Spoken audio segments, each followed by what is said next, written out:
Buenos días. Mi nombre es Ania Reyes Castro y el día de hoy voy a compartir con ustedes importante información relacionada de forma preponderante a la naturaleza y carácter de los límites. Empecemos. Cuando nosotros hablamos de límites, es importante que tengamos en cuenta que estamos hablando directamente del comportamiento de una función. Límites, es importante comprender a los límites porque van a ser elemento de una función. Entonces, no desliguemos a los límites de una función. Teniendo ello claro, vamos a pasar con la definición de los límites. ¿Cómo se definen los límites? Bueno, yo definiría a los límites o al límite como el valor presente, el valor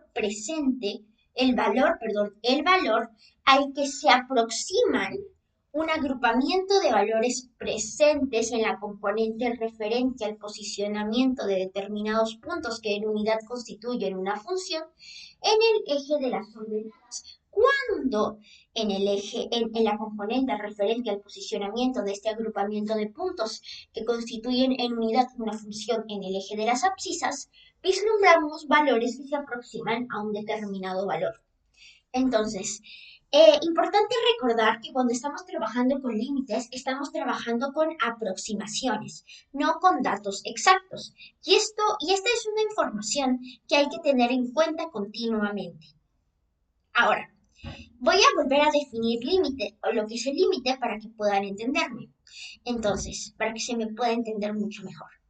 El límite es aquel valor al que se aproximan el agrupamiento o compendio de valores presentes en la componente que hace referencia al posicionamiento en el eje de las ordenadas de un compendio de puntos que en unidad constituyen a una función cuando este compendio de puntos en la componente referente a su ubicación en el eje de las abscisas poseen valores que se aproximan o que son muy cercanos a un valor ya estipulado.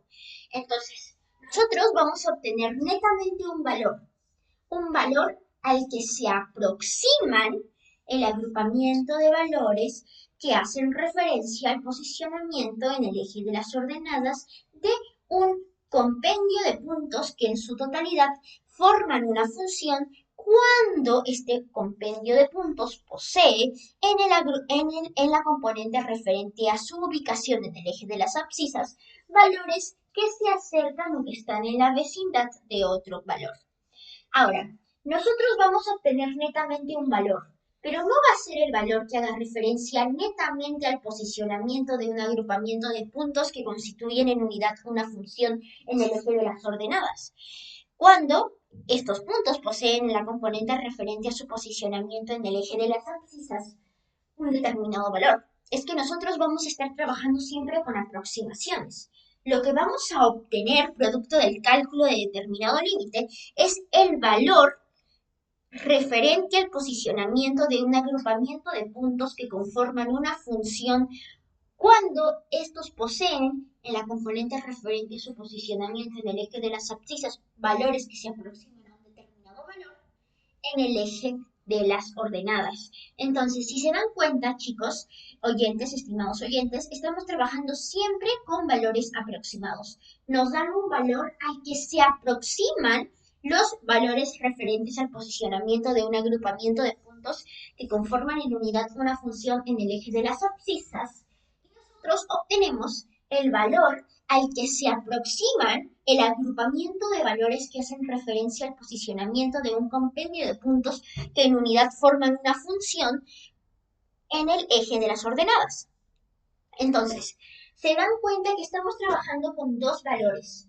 Uno, referente al posicionamiento de un agrupamiento de puntos en el eje de las abscisas. Y otro, referente al posicionamiento de este mismo agrupamiento de puntos en el eje de las ordenadas, pero valores a los que se aproximan los valores referentes al posicionamiento de este agrupamiento de puntos que forman en su totalidad una función. Siempre se trabaja con aproximaciones cuando estamos hablando de límites.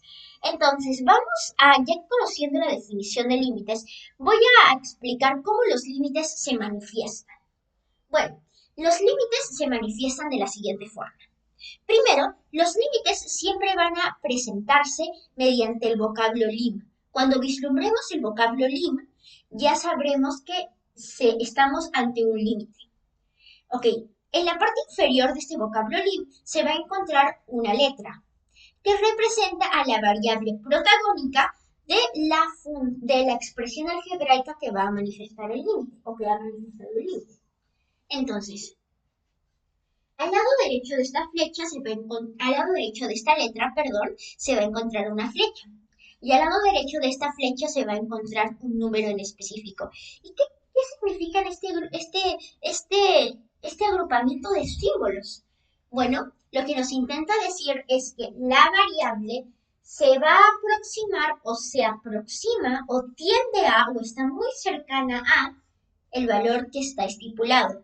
Entonces, el pequeño código que se manifiesta o que se muestra debajo del vocablo lim, lo que nos intenta dar a conocer a nosotros, los estudiantes, los estudiosos, es que la variable que protagoniza la expresión algebraica que manifiesta el límite que estamos analizando va a ser reemplazada por el valor al que se aproxima, para que de esta forma, al efectuar la expresión algebraica que manifiesta determinado límite protagonizada por la variable que se encuentra en la parte inferior del vocablo lim, obtengamos el valor al que se asemejan, al que se acercan el agrupamiento de valores que hacen referencia al posicionamiento del compendio de puntos que forman en unidad una función, cuando este agrupamiento de puntos que forman en unidad una función poseen en la componente referente a su posicionamiento en el eje de las abscisas, valores que se aproximan al valor por el que hemos reemplazado a la variable en la expresión algebraica que manifiesta nuestro límite. Entonces, vamos a obtener netamente como resultado un número, pero ese número va a ser el número o valor al que se aproxime el agrupamiento de puntos, al que se aproximen los valores que hacen referencia al posicionamiento en el eje de las ordenadas del agrupamiento de puntos que forman en unidad una función. Entonces, vamos a vislumbrar cómo se presentaría un límite normalmente. Así. Aquí lo pueden ver de color verde. Ahí está el lim y todo lo que les expliqué. Ahorita ignoremos esta fracción. Veamos solo esto. Ok. Como se habrán dado cuenta, estimados oyentes, los límites se manifiestan tomando como palanca tres elementos. Primero, el vocablo lim, que ya nos permite a nosotros saber que estamos trabajando con límites. Debajo del vocablo lim vamos a encontrar la variable que protagoniza la expresión algebraica que manifiesta el límite, seguida a la derecha de una flecha. De esa flecha se encuentra un número, y que lo que nos intenta decir este agrupamiento de símbolos es que la variable que protagoniza la expresión algebraica que manifiesta el límite en cuestión será reemplazada por el valor al que se acercan el agrupamiento de valores presentes o referentes al posicionamiento en el eje de las abscisas de un compendio de puntos que forman una función, para que nosotros podamos obtener el valor al que se acercan el agrupamiento de valores que hacen referencia al posicionamiento de estos mismos puntos que en unidad forman una selecta función en el eje de las ordenadas. Entonces, aquí, en esta ecuación, como se están dando cuenta, el límite está manifestando esta expresión algebraica. En esta expresión algebraica es donde yo tengo que reemplazar el valor al que se aproxima la variable que protagoniza dicha expresión algebraica, y de esta forma yo voy a obtener el valor al que se aproximan el agrupamiento de valores referentes al posicionamiento en el eje de las ordenadas de un compendio de puntos que forman en unidad una función. Entonces, en la expresión algebraica que manifiesta determinado límite, yo ingreso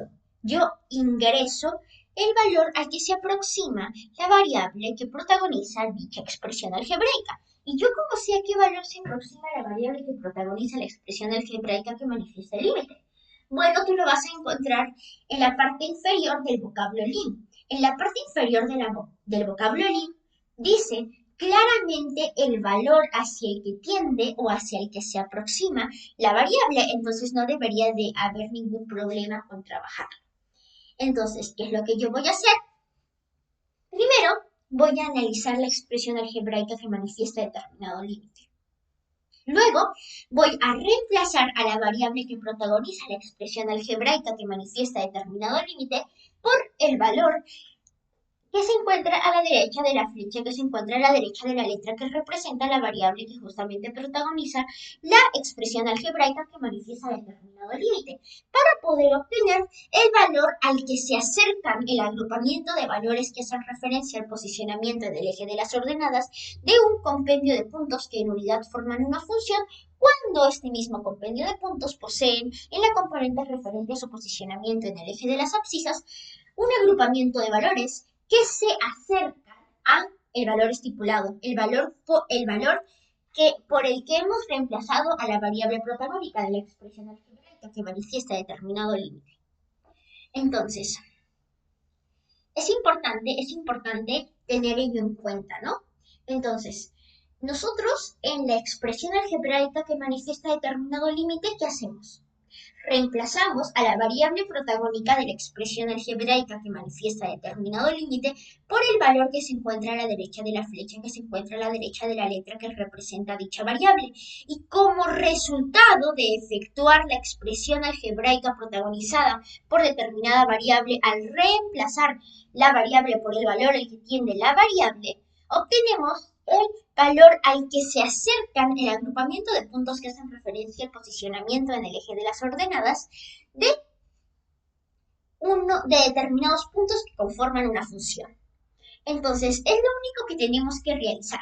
Simplemente la expresión algebraica que manifiesta determinado límite se reemplaza a la variable que protagoniza dicha expresión algebraica por el valor al que se acerca dicha variable para obtener el valor al que se acercan el agrupamiento de puntos referentes, el agrupamiento de valores referentes al posicionamiento de un compendio de puntos en el eje de las ordenadas de una determinada función, cuando este mismo agrupamiento de puntos poseen en la componente referente a su posicionamiento en el eje de las abscisas un agrupamiento de valores que se aproximan al valor por el que hemos reemplazado la variable protagónica que manifiesta la expresión algebraica del límite. Entonces, ya teniendo claro cómo se efectúan los límites, vamos a hablar de algo mucho más intrincado. Vamos a hablar de tipos de límites. Y es que los límites son bastante fáciles de resolver. Como les explico, chicos, en la expresión algebraica que manifiesta determinado límite, lo único que tienen que hacer es manifiesta determinado límite, reemplazar a la variable que protagoniza dicha expresión algebraica por el valor al que se aproxima la variable que ya estará estipulado. Y al efectuar la operación algebraica, reemplazando a la variable que protagoniza dicha expresión algebraica por el valor al que se aproxima la variable, ustedes van a obtener sencillamente el valor al que se aproximan el agrupamiento de valores referentes al posicionamiento en el eje de las ordenadas de un determinado compendio de puntos pertenecientes a una función. Cuando en la componente referente a su posicionamiento en el eje de las abscisas, este agrupamiento de puntos poseen valores que se acercan en gran medida al valor por el que hemos reemplazado a la variable en la expresión algebraica que manifiesta el límite en primera instancia. Entonces, ya conociendo la forma de resolución, vamos a hablar de las respuestas que podemos obtener. Comúnmente, al efectuar la operación algebraica reemplazando la variable protagónica por el valor que tiene la variable, vamos a obtener un número. Pero a veces puede pasar que cuando nosotros efectuamos la expresión algebraica que manifiesta determinado límite reemplazando a la variable protagónica por el valor al que tiende la variable, obtenemos 0 sobre 0, la fracción 0 sobre 0. Y nosotros, por nuestros conocimientos algebraicos, Ya sabemos que todo número dividido entre 0 no es 0, sino que es una indeterminación.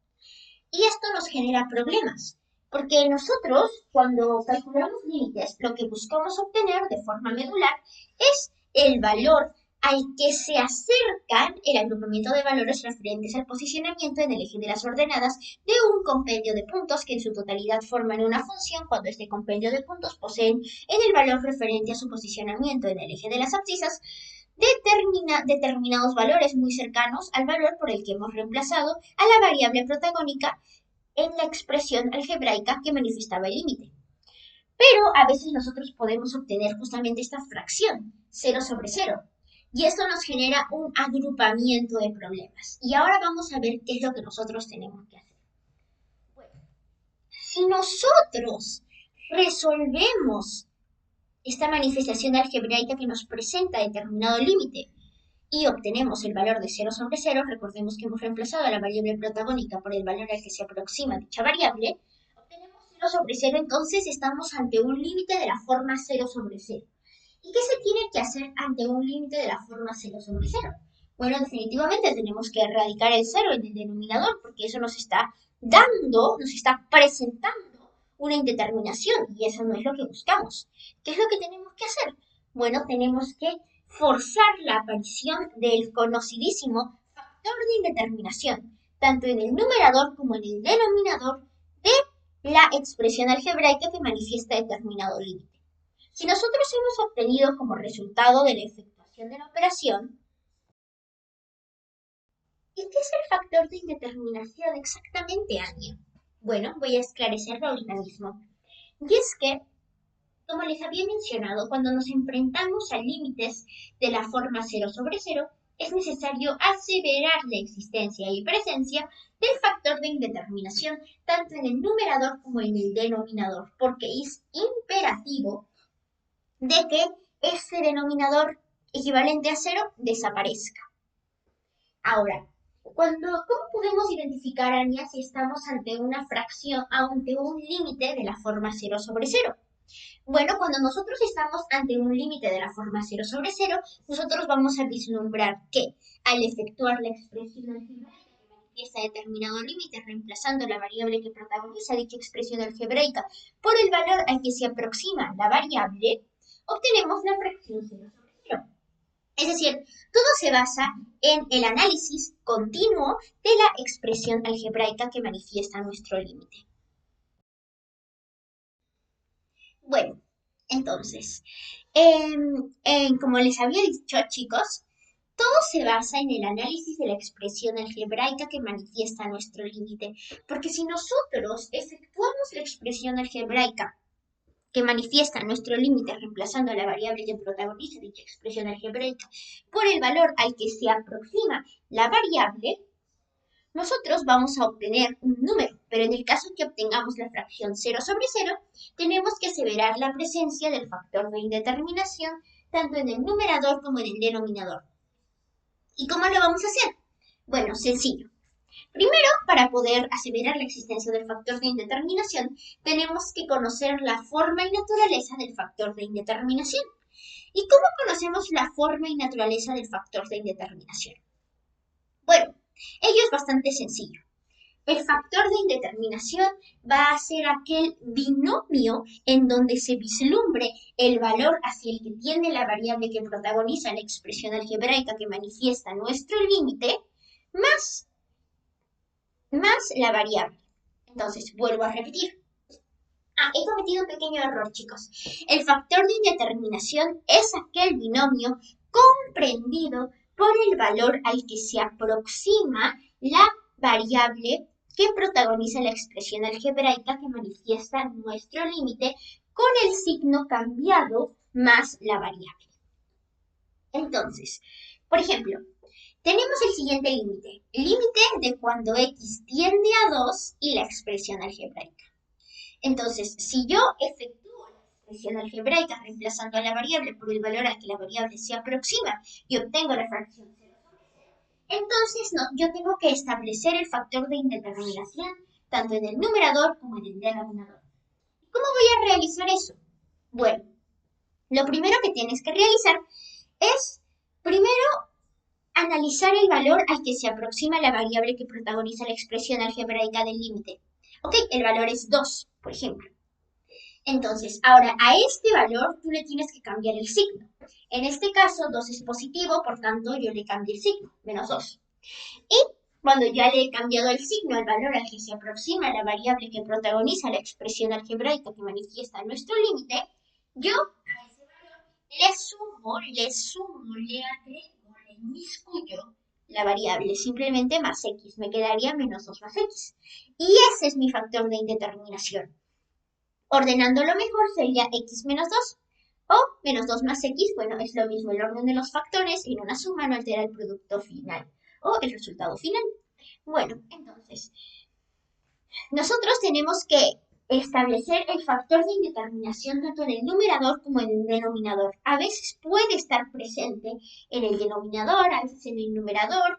Nosotros tenemos que asegurarnos que esté presente en el numerador y en el denominador y ahora veremos por qué es tan importante la aparición del factor de indeterminación. Vamos a estudiar justamente ello. Voy a presentarles un ejemplo de límites y lo vamos a resolver juntos y vamos a establecer el factor de indeterminación, tanto en el numerador como en el denominador. Entonces, aquí tengo yo un ejemplo de un límite. Aquí lo pueden ver. Nos dice, límite de cuando x tiende a 1 de la expresión algebraica raíz de x más raíz de 4x más 5 menos raíz de 3x más 13 sobre o dividido entre x menos 1. Entonces, aquí estamos ante un límite de la forma 0 sobre 0. ¿Cómo aseveras eso, Ania? Bueno, porque en la expresión algebraica que está manifestando nuestro límite, yo estoy reemplazando a la variable protagónica de dicha expresión algebraica por el valor al que se aproxima muy cercanamente la variable. Entonces, yo ya lo he reemplazado, ya he efectuado la operación y he obtenido como resultado 0 sobre 0. Entonces, yo tengo que establecer mi factor de indeterminación en el numerador y en el denominador, pero primero es menester que yo lo conozca. Entonces, ¿cuál es mi factor de indeterminación en este caso? Bueno, primero tomo el valor, extraigo el valor al que se acerca la variable. En este caso, la variable x se está acercando a 1. Ahora le cambio a 1 el signo, menos 1, y le sumo la variable, más x. Entonces tendría como factor de indeterminación x menos 1. Este es mi factor de indeterminación. Ya lo tengo, ya conozco su forma y naturaleza intrínseca. Y ahora, ¿qué es lo que tengo que hacer? Aseverar su aparición tanto en el numerador como en el denominador. Entonces, si nos damos cuenta, chicos, en la expresión algebraica que manifiesta el límite en primera instancia, ya se vislumbra el factor de indeterminación en el denominador. Por tanto, es menester su aparición en el numerador y nuestro problema ya estaría solucionado. Entonces, ¿cómo yo voy a hacer aparecer a mi factor de indeterminación en el numerador en este caso? Bueno, hay un gran bagaje de artificios matemáticos para lograr obtener un determinado binomio en un polinomio. Pero voy a mostrarles paso a paso el que yo he empleado. Primero, tengo esta expresión. Y lo que yo voy a hacer es restarle valores, vislumbro el numerador. El numerador está compuesto, como ustedes pueden ver, por un agrupamiento de términos. Específicamente el numerador originalmente está aquí. Estaba compuesto por 1, 2 y 3 términos que se están sumando y uno de ellos tiene signo negativo. Entonces, el numerador está compuesto por 3 términos. Ahora, lo que yo voy a hacer es empezar a eliminar las raíces. Porque si yo quiero el x menos 1, este binomio en el numerador, las raíces me están impidiendo lograr mi objetivo. Por tanto, es menester que yo elimine las raíces primero. ¿Y cómo lo vas a hacer, Ani? Bueno, del siguiente modo. Primero, si yo reemplazo a la variable por el valor al que se aproxima la variable, que en este caso es 1, yo obtendría raíz de x, reemplazo a x por 1, obtendría raíz de 1. Y como saben, raíz de 1 es 1. Pero yo necesito eliminar ese factor, necesito deshacerme de este término que tiene una raíz de forma inherente. Entonces, luego de raíz de x, yo voy a restar 1. De esta forma. Entonces estoy eliminando el resultado que yo obtengo producto del reemplazo de la variable protagónica de esta expresión algebraica por el valor hacia el que tiende dicha variable. Del mismo modo voy a hacer con el segundo factor. El segundo factor. ¿Qué es lo que yo obtengo luego de resolver esto? Bueno, luego de resolver esto reemplazando a la variable por el valor al que tiende la variable, yo obtendría raíz de 9. Y eso es 3. Pero yo quiero eliminar ese 3, porque lo que yo quiero es desaparecer de forma definitiva estos dos términos que tienen raíz. Entonces yo le voy a restar 3. Aquí le he restado 1 y aquí le he restado 3. Ahora, ¿por qué estoy haciendo estos procesos? Bueno, es simplemente un artificio matemático cuyo fruto se verá luego. Pero aquí lo que yo quiero resaltar es justamente lo que estamos haciendo. Lo que hemos hecho es extirpar ciertos valores al polinomio que se presenta en el numerador de nuestra fracción, que viene a ser la expresión algebraica que manifiesta nuestro límite. Pero si yo estoy extrayendo del numerador estos valores, yo tengo que reponerlos. Es decir, yo no puedo alterar la expresión algebraica que manifiesta determinado límite simplemente así, alterándola. No puedo, porque si no estaría alterando la naturaleza de la función en cuyos puntos estamos conociendo sus valores de posicionamiento. Entonces, es importante que nosotros no alteremos de forma total la expresión algebraica que manifiesta determinado límite, sino que la alteremos de forma somera. En este caso, si yo estoy extirpando 3 valores en el numerador, 4 unidades en el numerador, yo tengo que reponer esas 4 unidades de esta forma. Más 4. Ahora, voy a efectuar estos procesos. Ya he quitado 4 en estas 3 localizaciones, pero luego he aumentado 4. Ahora, ¿qué es lo que sigue? Bueno, vamos a ver. Ahora sí, vamos a efectuar la expresión algebraica que manifiesta nuestro límite, reemplazando a la variable que protagoniza dicha expresión algebraica por el valor al que se aproxima nuestra variable o los valores que pretendemos reemplazar de forma plausible a la variable que hace referencia al posicionamiento de un agrupamiento de puntos presentes en una función en el eje de las abscisas. Entonces, yo voy a reemplazar a x por el valor al que se aproxima x, que en este caso es 1. Y realizando lo propio, obtendría lo siguiente. 4 menos raíz de 3x más 13 sobre x menos 1. Ajá. Yo ya he reemplazado a 1 por x. Le he restado 1, se va este término. He reemplazado a 1 por x. Me sale 3. Menos 3, se va este término. Entonces solo me quedaría más 4 menos esa expresión. ¿Y aquí es lo que tengo aquí? Y ahora, ¿qué es lo que yo debería de hacer ahora? Bueno, ahora que hemos llegado a este punto, chicos, viene a ser necesario aplicar otra estrategia. Porque ¿qué pasa si que en esta expresión yo reemplazo a x por 1? Pues me quedaría 0 sobre 0 nuevamente. Y eso no me está sirviendo. Entonces lo que yo tengo que hacer ahora es multiplicar por la conjugada de este valor. Por la conjugada del binomio situado en el numerador de la fracción que representa la expresión algebraica que manifiesta nuestro límite.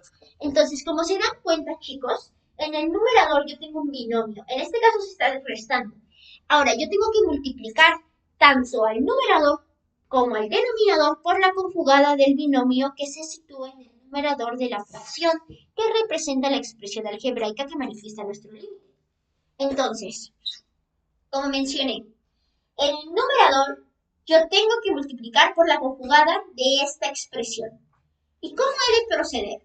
Bueno, primero es importante recordar lo que es la conjugada de una determinada expresión. La conjugada de una expresión de dos términos es esa misma expresión, simplemente cambiando el signo que une a los dos términos. En este caso, nosotros tenemos esta expresión de dos términos, 4 menos raíz de 3x más 13. Entonces, el signo que une a esos dos términos, ¿cuál es? El menos. Ahí se está vislumbrando. Entonces, simplemente yo tengo que reescribir este binomio diferencia en el mismo orden, cada término en su misma posición, pero cambiando el signo que los une. En este caso, la conjugada de 4 menos raíz de 3x más 13 sería 4 más raíz de 3x más 13. ¿Ven, chicos, lo fácil que es trabajar con conjugadas? Bueno, entonces, ya que he realizado lo que les acabo de mencionar, chicos, ya que he extirpado los términos de este binomio diferencia en el mismo orden y he cambiado el signo que crea un nexo entre ellos, ya tengo mi conjugada. Entonces voy a multiplicar esta conjugada por el numerador y por el denominador y vamos a ver lo que obtengo. Entonces, aquí yo tengo el resultado ya, pero igual voy a esclarecerlo pues para que no haya ningún tipo de problemas. Ok, chicos. Entonces, luego de realizar ello, luego de que ya hemos multiplicado por la conjugada en el numerador y en el denominador, vamos a encontrar lo siguiente. ¿Por qué me multiplicaste por la conjugada en el numerador y en el denominador? Expliqué qué es la conjugada y que lo íbamos a multiplicar, pero me olvidé de explicar el objetivo trascendente de multiplicar por la conjugada del numerador, tanto al numerador como al denominador de la fracción que representa la expresión de nuestro límite. Y es que yo he multiplicado por la conjugada al numerador y al denominador porque lo que yo busco de forma medular es eliminar las raíces. Eliminar las raíces. Las raíces que se encuentran únicamente, bueno, la raíz que se encuentra únicamente en el numerador. Yo busco eliminar esa raíz. Entonces, para poder eliminar esa raíz, yo estoy forzando a que exista una operación en donde esa raíz se eleva al cuadrado y por tanto se pueda eliminar. Entonces, cuando yo he multiplicado por la conjugada del numerador, si se dan cuenta, chicos, he creado una multiplicación en la zona del numerador entre un binomio suma y un binomio diferencia de dos términos en la misma posición en ambos binomios. Entonces, ¿qué es lo que yo he creado? ¿Qué es lo que yo he originado? He originado que dos binomios, uno siendo suma y otro diferencia con términos en el mismo orden, se multipliquen. Y esto me queda, o esto es la forma completa, la forma desarrollada, mejor dicho, de una diferencia de cuadrados. Entonces, aquí es importante también tener conocimiento de productos notables. Porque lo que yo he hecho al multiplicar, chicos, lo que yo he hecho al multiplicar a 4 menos raíz de 3x más 13 por 4 más raíz de 3x más 13 es multiplicar al numerador por su conjugada y de esta forma originar una multiplicación protagonizada por dos binomios, uno suma y uno diferencia, de dos términos ubicados en ambos binomios en la misma posición. Por tanto, yo he generado la forma desarrollada de una diferencia de cuadrados. Entonces, efectuando esta diferencia de cuadrados, me quedaría 4 al cuadrado menos raíz de 3x más 13 al cuadrado. Entonces, 4 al cuadrado, como nosotros sabemos, es 16. Y raíz de 3x más 13, bueno, se eleva al cuadrado, entonces ya se elimina la raíz y me quedaría menos 3x más 13. Entonces yo tengo 16 menos 3x más 13. Perfecto. Ahora, si yo he multiplicado en el numerador por la conjugada del binomio que antes protagonizaba la posición del numerador, también tengo que multiplicar al denominador por la conjugada del numerador. Entonces, porque todo lo que efectuamos en el numerador se efectúa también en el denominador para preservar la igualdad de la fracción y su autenticidad. Entonces, vamos a multiplicar también en el denominador, donde vislumbramos x menos 1, por la conjugada del numerador, que en este caso sería 4 más raíz de 3x más 13. Entonces, ¿qué es lo que yo obtengo arriba? Arriba voy a, en lugar de colocar 16, lo voy a dejar en su forma 4 al cuadrado, ¿ok? Entonces, ¿qué es lo que yo tengo? Yo tengo 4 al cuadrado menos 3x más 13 sobre x menos 1 por 4 más raíz de 3x más 13. Entonces, voy a centrarme ahora en el numerador. Voy ahora sí a reemplazar en la nueva fracción que representa la expresión algebraica que manifiesta nuestro límite a la variable que la protagoniza por el valor hacia el que se acerca continuamente nuestra variable. ¿Y qué es lo que yo voy a obtener? 4 al cuadrado menos 4 más 13. Entonces obtendría lo siguiente, ¿no? 4 al cuadrado menos 3 por 1, que sería 3, más 13, que sería 16. Entonces obtendría eso. Perfecto. Entonces obtendría 4 menos raíz de, bueno, ya se fue la raíz por el cuadrado, entonces obtendría 4 al cuadrado, 16, menos 3x, que vendría a ser 3, más 3. Entonces obtendría 4 al cuadrado, menos 16. Aún no hemos hecho cambios. Pero yo quiero que nos quedemos un ratito nada más con las variables netamente. Entonces, en lugar de reemplazar a la variable que protagoniza la expresión algebraica por el valor al que se aproxima dicha variable, yo lo voy a dejar de esta forma. De tal forma que tengo 4 al cuadrado menos 3x más 13. ¿Ok? Ahí lo vamos a dejar. No vamos a hacer más alteraciones. Perfecto. Entonces tenemos 4 al cuadrado menos 3x más 13 y abajo tenemos x menos 1 por 4 más raíz de 3x más 13. Entonces, ¿qué es lo que yo voy a hacer? Yo lo que tengo que hacer es aparecer al factor de indeterminación en el numerador. ¿Y cómo lo puedo hacer aparecer? Bueno, vamos a hacerlo aparecer de la siguiente manera, ¿no? Entonces, yo tengo el 4 al cuadrado, porque era el 4 el primero al cuadrado, menos el segundo al cuadrado, que en este caso sería raíz de 3x más 13.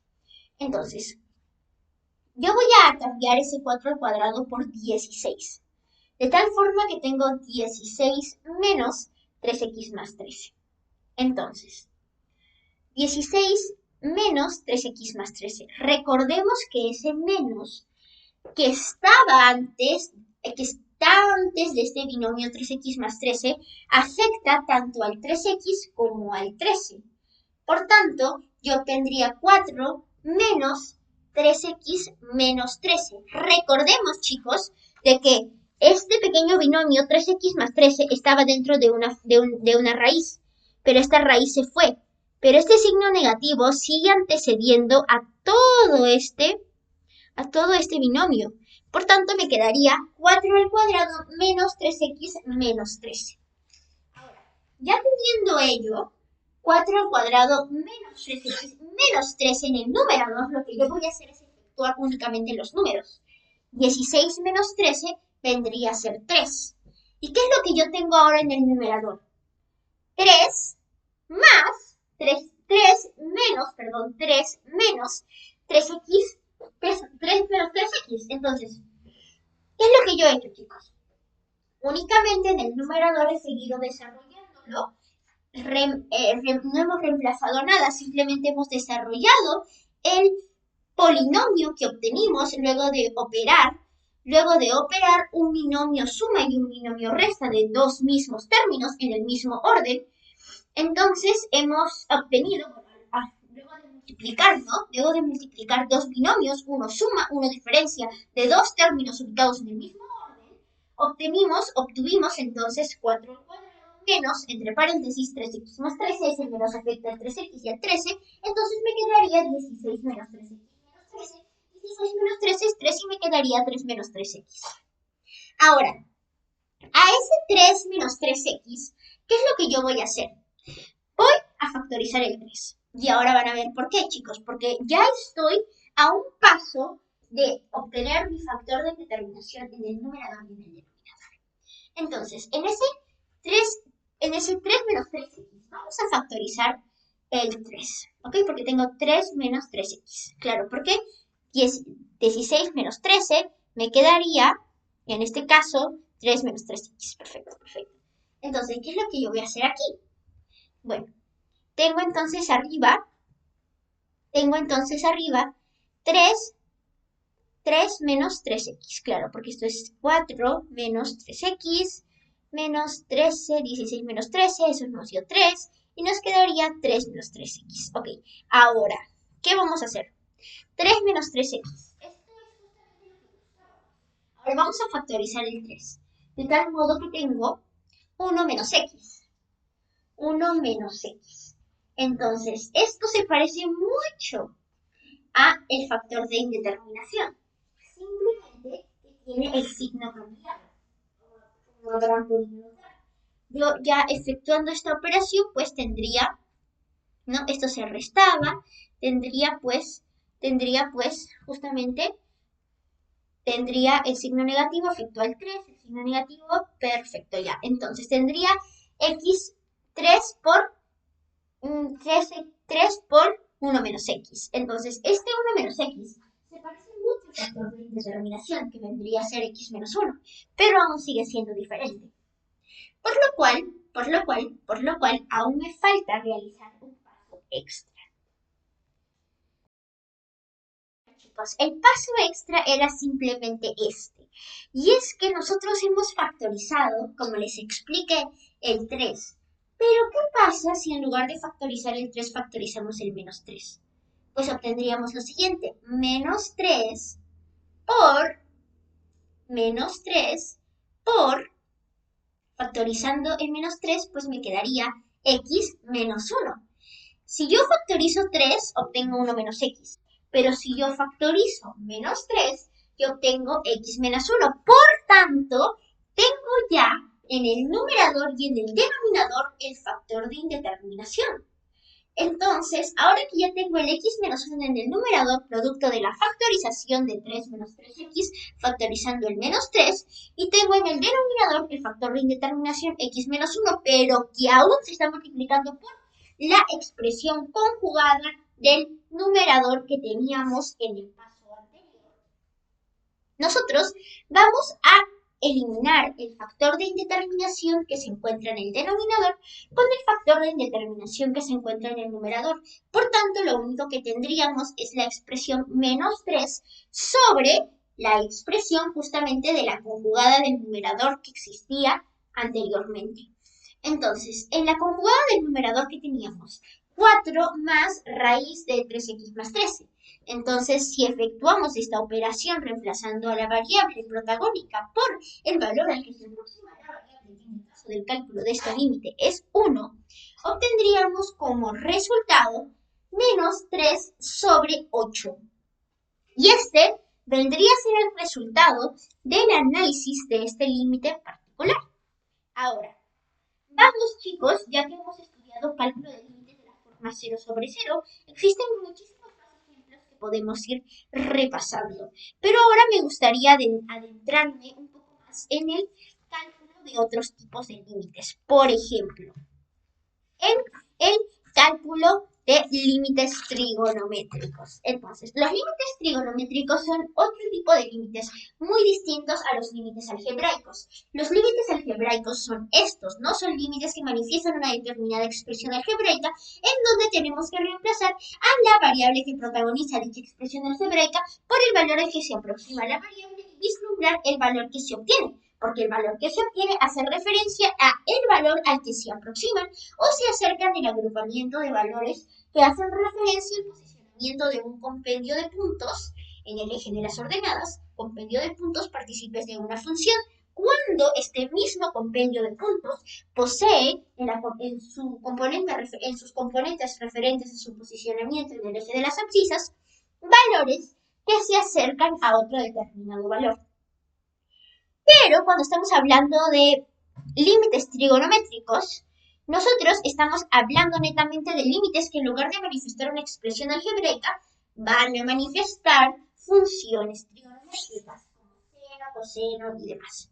Entonces, ¿cuál es el objetivo? Cuando nosotros resolvíamos límites algebraicos, nosotros efectuamos la operación reemplazando la variable por el valor al que se aproxima la variable y vislumbrábamos si obteníamos un valor o si obteníamos la fracción 0 sobre 0 y ya expliqué cómo se resuelven los límites de la forma 0 sobre 0, aseverando la aparición del factor de indeterminación en el numerador y en el denominador.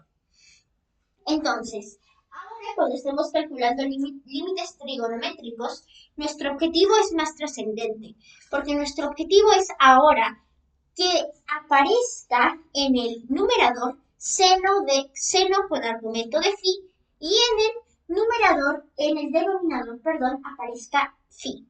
Entonces vuelvo a repetir.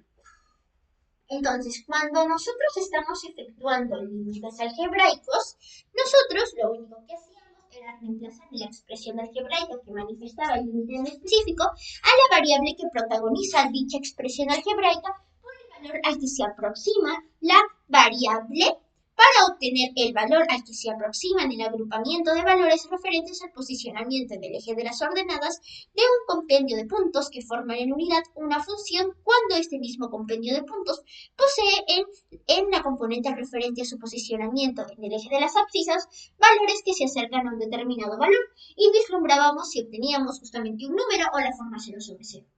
Ahora, en los límites trigonométricos nosotros vamos a buscar de forma preponderante que en el numerador se encuentre seno con argumento de phi y en el denominador phi, pero que esto se encuentre cuando el límite esté exponiendo una variable que tiende a cero. Entonces vuelvo a repetir, para que nosotros podamos efectuar límites trigonométricos de la forma plausible, nosotros tenemos que aseverar que existe en el numerador seno con argumento de phi, en el denominador el mismo phi y que el límite exponga que la variable está tendiendo a cero. Entonces son esas condiciones las que nosotros tenemos que tener en cuenta al momento de resolver límites trigonométricos. Como se darán cuenta, chicos, yo estoy haciendo énfasis en el estudio o en el cálculo de límites cuando son casos excepcionales, porque el cálculo de límites normal o cotidiano, ordinario, rudimentario, es bastante sencillo.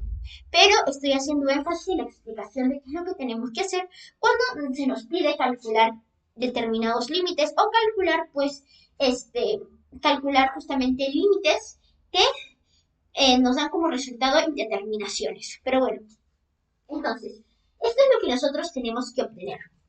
Como se puede ver aquí, cuando estamos trabajando con límites trigonométricos en donde la variable tiende a cero, nosotros tenemos que aseverar que la expresión que manifiesta ese límite se vislumbre en el numerador seno de phi sobre phi, para que podamos igualar esa expresión a 1. Hay una demostración metódica de por qué el límite de cuando x tiende a 0 de seno de x con argumento x es igual a 1. Hay una explicación, pero nosotros nos vamos a centrar simplemente de forma medular, ¿no? Nos vamos a centrar simplemente de forma medular en el estudio de límites trigonométricos cuando la variable expuesta en la expresión trigonométrica tiende a 0. Entonces,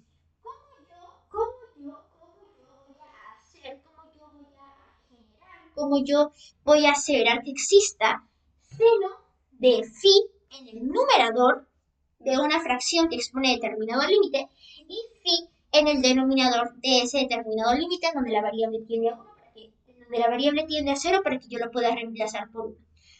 Bueno, también tenemos que aplicar una serie de artificios matemáticos que sin duda alguna voy a esclarecer ahora mismo. Entonces, vamos a analizar la siguiente expresión.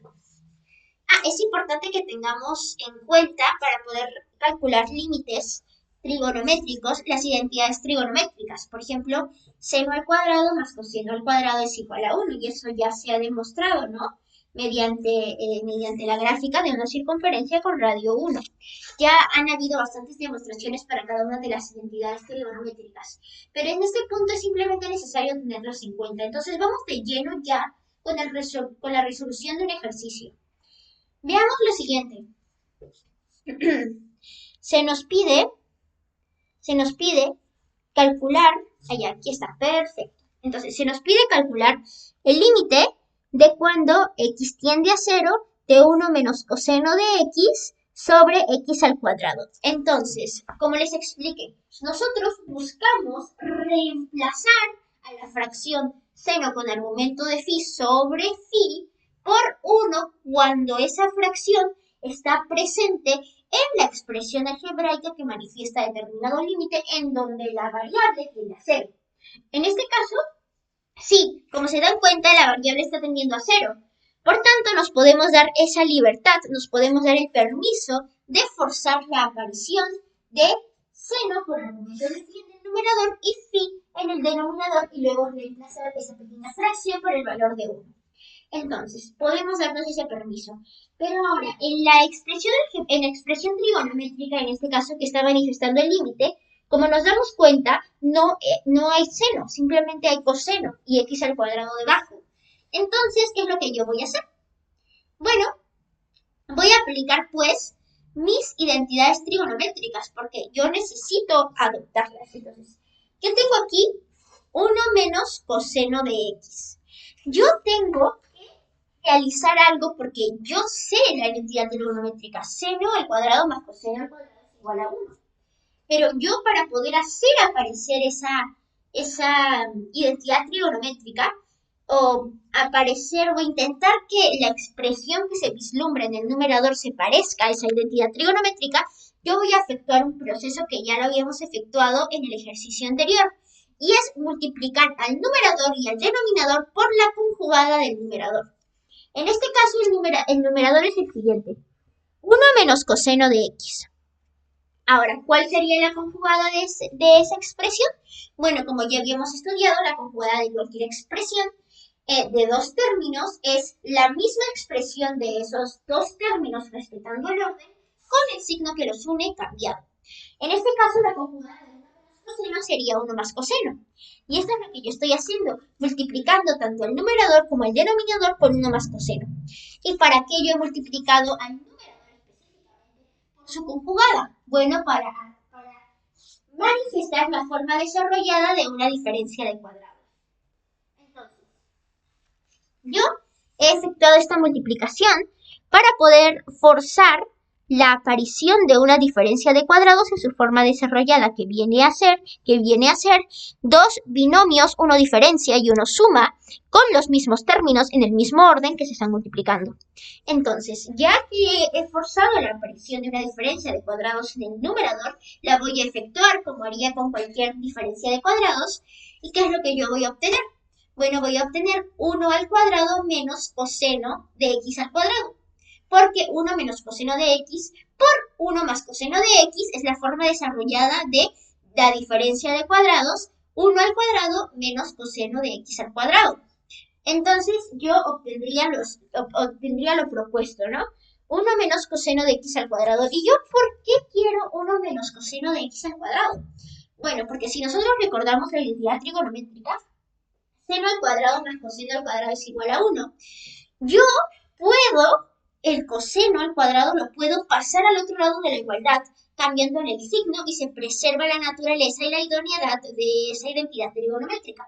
Por tanto, yo pudiera confirmar, yo pudiera aseverar que seno al cuadrado de x va a ser igual a 1 menos coseno de x al cuadrado.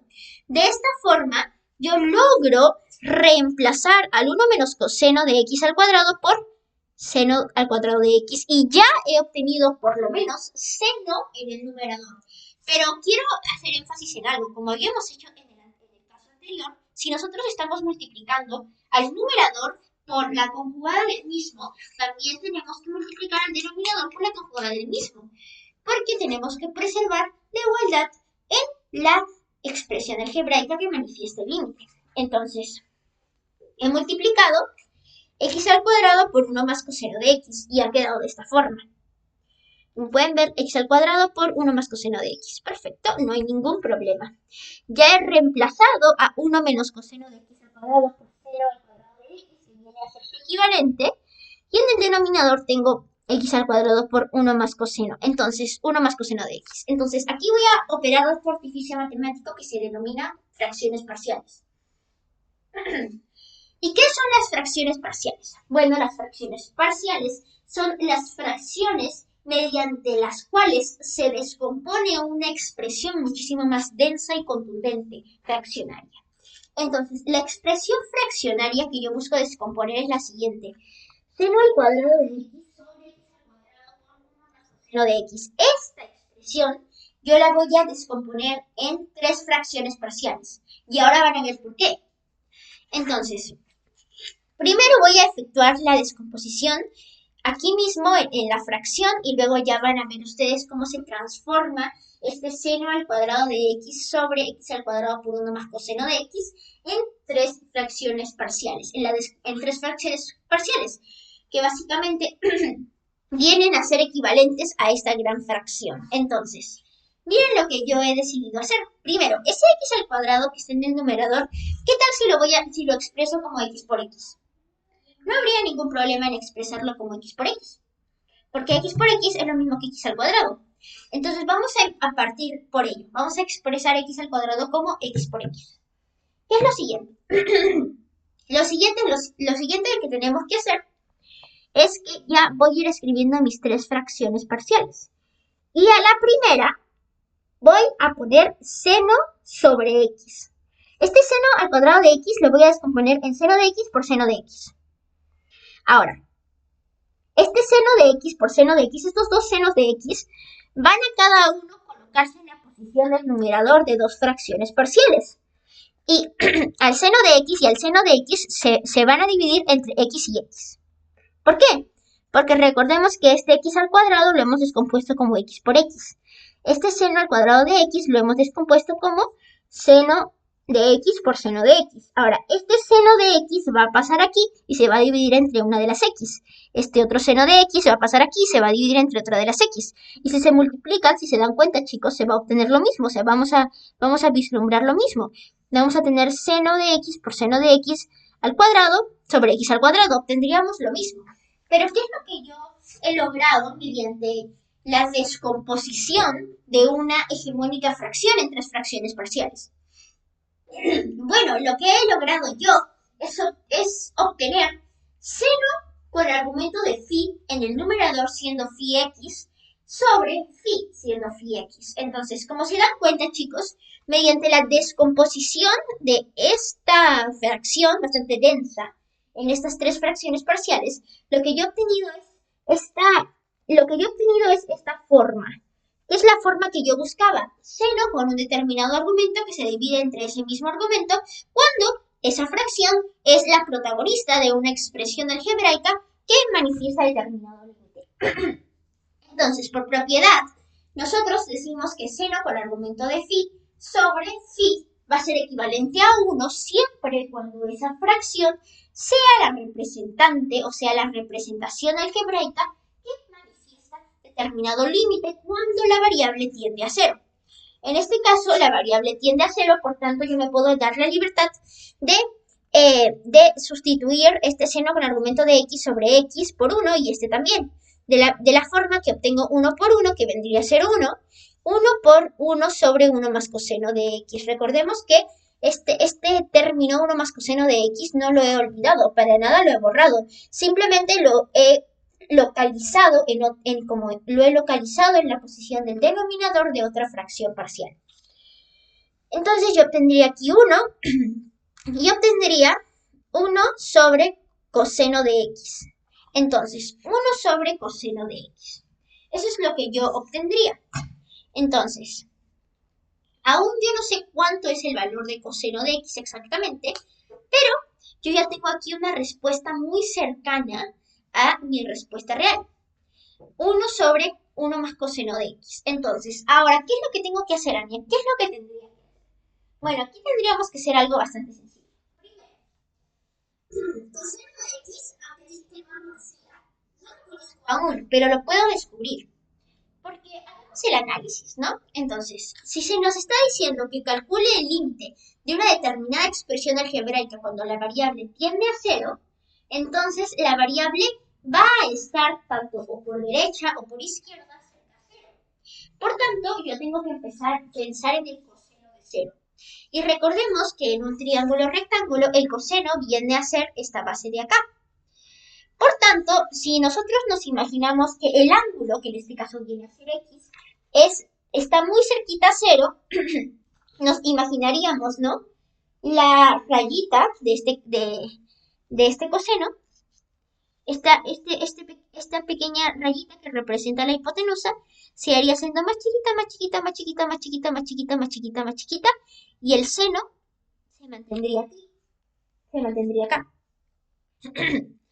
Y yo como sé el valor del coseno, bueno, el seno se iría disminuyendo, el ángulo se iría más pequeño y el coseno se mantendría aquí, con esta distancia. Cada vez este triángulo se haría más ancho, pero más más bajito, podría decirse. Entonces, el triángulo, al hacerse más bajito cada vez y al expandir su base, nosotros obtendríamos que el coseno de cero es igual a uno. Bueno, o el coseno de cero, claro, el coseno de cero es igual a uno. Por propiedad y también por inferencia, ¿no, chicos? Si nosotros tenemos esta semicircunferencia cuyo radio es uno y nosotros tenemos un ángulo muy cerquita a cero, nosotros empezaríamos a disminuir la altura, de tal forma que la base se tendría que ensanchar. Y nosotros obtendríamos que al final la base es igual al radio cuando el ángulo es cero. Por tanto, si la base es igual al radio cuando el ángulo es cero, y recordemos que la base representa la función trigonométrica coseno, entonces cuando el ángulo es cero o se acerca mucho a cero, el coseno viene a ser 1. Nosotros reemplazaríamos aquí a 1 más coseno de x por 1, porque coseno de x es 1, o se aproxima muchísimo a 1. Entonces sería 1 sobre 1 más coseno de x. Recordemos que el coseno es la base del triángulo rectángulo que se forma en el interior de una circunferencia cuyo radio es 1.